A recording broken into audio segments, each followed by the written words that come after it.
পড়া টেবিলে ঘণ্টার পর ঘণ্টা বসে থাকার পরও পরীক্ষার খাতায় সব ফাঁকা। বইয়ের পাতা ওল্টাতে ওল্টাতে মাথা পাগল হয়ে যাচ্ছে, কিন্তু পরীক্ষার হলে গিয়ে মনে হচ্ছে মাথায় কিচ্ছু নেই। নিজেকে কি গাধা বা কম মেধারী ভাবা শুরু করে দিয়েছেন? ভাবছেন আপনার দ্বারা পড়াশোনা হবে না, কারণ আপনার বন্ধু একবার পড়লেই মুখস্থ করে ফেলে আর আপনি 10 বার পড়েও ভুলে যান। যদি উত্তর হ্যাঁ হয়, তবে আজই নিজের এই ভুল ধারণাটা ভাঙুন। আজ আপনাদের কোনো অবাস্তব স্বপ্ন দেখাতে আসিনি বা কোনো সস্তা মোটিভেশনাল জ্ঞান দিতে আসিনি। আজ সরাসরি আপনার মস্তিষ্কের সেই নোংরা সত্যটা আপনাদের সামনে তুলে ধরব, যা জানলে আপনার পড়ার প্রতি দৃষ্টিভঙ্গি চিরতরে বদলে যাবে। কান খুলে একটা কথা শুনে রাখুন, আপনার মাথা কোনো মেমোরি কার্ড বা কম্পিউটারের হার্ড ডিস্ক নয় যে যা ইনপুট করবেন সব অবিকল সেভ হয়ে থাকবে।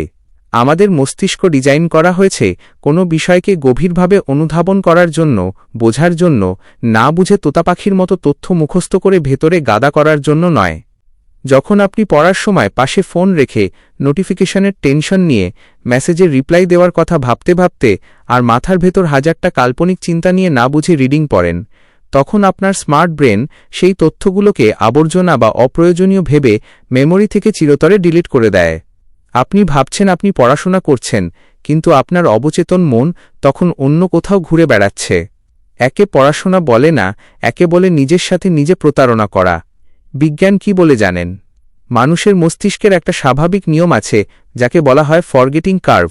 যে কোনো নতুন তথ্য পড়ার পর 24 ঘন্টার মধ্যে আমাদের ব্রেন তার 80% ভুলে যায়। হ্যাঁ, আপনি ঠিকই শুনেছেন, 80%।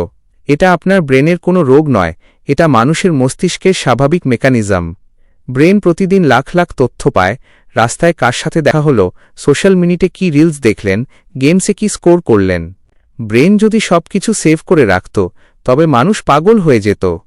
তাই ব্রেন ফিল্টার করে। আর আপনি যখন কোনো পড়া না বুঝে, কোনো ফোকাস ছাড়া শুধু মুখস্থ করার চেষ্টা করেন, ব্রেন ধরে নেয় এই তথ্যটি আপনার বেঁচে থাকার জন্য জরুরি নয়, তাই সে ওটাকে ডিলিট করে দেয়। তাহলে সমাধান কি? কিভাবে 10 গুণ বেশি পড়া মনে রাখা সম্ভব? প্রথম নোংরা অভ্যাস যা আজই লাথি মেরে বের করতে হবে, তা হল ডিস্ট্রাকশন বা মনোযোগের অভাব। পড়ার টেবিলে বসার আগে আপনার ফোনটিকে অন্য ঘরে রেখে আসুন। ইন্টারনেট বন্ধ করুন। যখন পড়বেন, তখন শুধু পড়বেন। আপনার ফোকাস যেন লেজারের মতো তীক্ষ্ণ হয়। দ্বিতীয়ত, মুখস্থ করার নোংরা অভ্যাস আজই ছাড়ুন। যে কোনো কঠিন বিষয়কে গল্পের মতো করে সাজান। ইতিহাস হলে সেটাকে একটা সিনেমার মতো কল্পনা করুন। বিজ্ঞান হলে সেটার বাস্তব জীবনের কোনো উদাহরণের সাথে মিলিয়ে বোঝার চেষ্টা করুন। আমাদের ব্রেন টেক্সট বা লেখা মনে রাখতে পারে না, আমাদের ব্রেন মনে রাখতে পারে ছবি এবং ইমোশন। তাই পড়ার সময় মনের ভেতর একটা ভিজুয়াল বা ছবি তৈরি করুন। এরপরের খাতারনাক টেকনিকটি হল ফাইনম্যান টেকনিক। আপনি যা পড়লেন তা যদি মনে রাখতে চান, তবে বই বন্ধ করে ভাবুন আপনি আপনার কোনো ছোট বন্ধুকে বা অবুঝ কাউকে সেই বিষয়টি বোঝাচ্ছেন।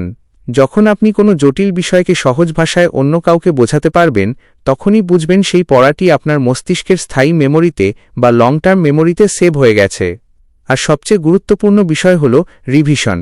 যেহেতু ব্রেন 24 ঘন্টায় 80% ভুলে যায়, তাই আপনাকে ব্রেনকে বারবার মনে করাতে হবে যে এই তথ্যটি আপনার জন্য অত্যন্ত জরুরি।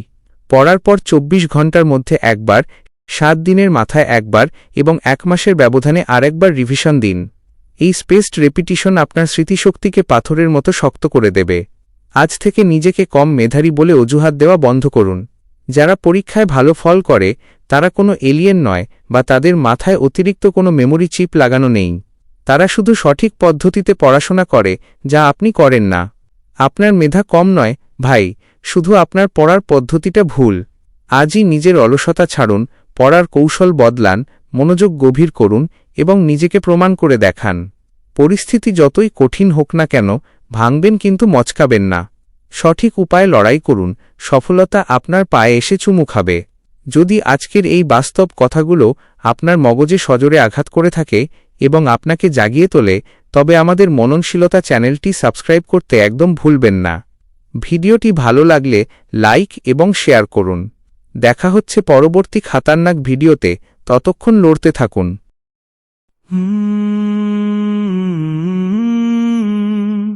Hmm